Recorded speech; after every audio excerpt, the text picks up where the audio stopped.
Here we're going to look at order of operations in the context of a relatively complicated problem that you should expect to see when working in this section. Here we've got a really big square root symbol, a long division bar. We have 5 minus 3 squared plus 2 minus 3 squared plus 2 minus 3 squared all over 3.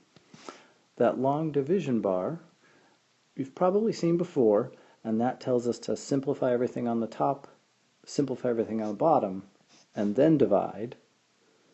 The square root symbol that covers everything is what we're going to do at the very end. So what we've got to do first here is simplify everything that's on the top of this division bar, and we're going to have to use order of operations as we do that. Remember, please excuse my dear Aunt Sally. So anything that's inside parentheses is going to have to get done first. So let's start there. We'll have our big square root symbol, and inside parentheses we've got 5 minus 3. So that's going to be a 2, and that exponent is going to stay. Then in my next set of parentheses I have 2 minus 3, which is negative 1, and I have an exponent that's going to stay. And in my next set of parentheses I have 2 minus 3 again, which is negative 1, and I have that exponent that's going to stay. And the 3 that's on the bottom, that just comes along. Alright, we took care of everything that was in parentheses. Next, we have to take care of any exponents that we have, and we have several. So we'll do that next.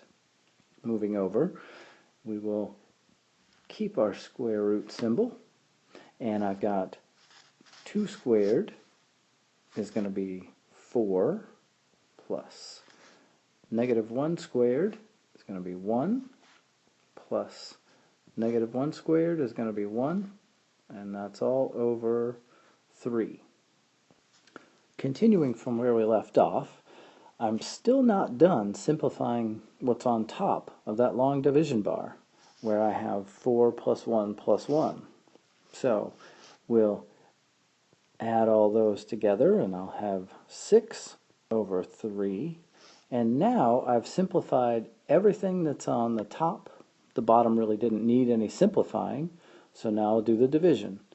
And when I have 6 divided by 3, that'll become just the square root symbol still there with a 2 underneath.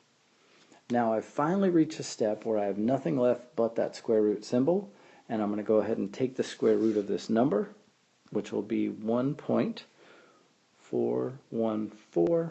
If I was going to round that to the hundreds place, my answer would be 1.41. Be careful with those steps. There's quite a few in there.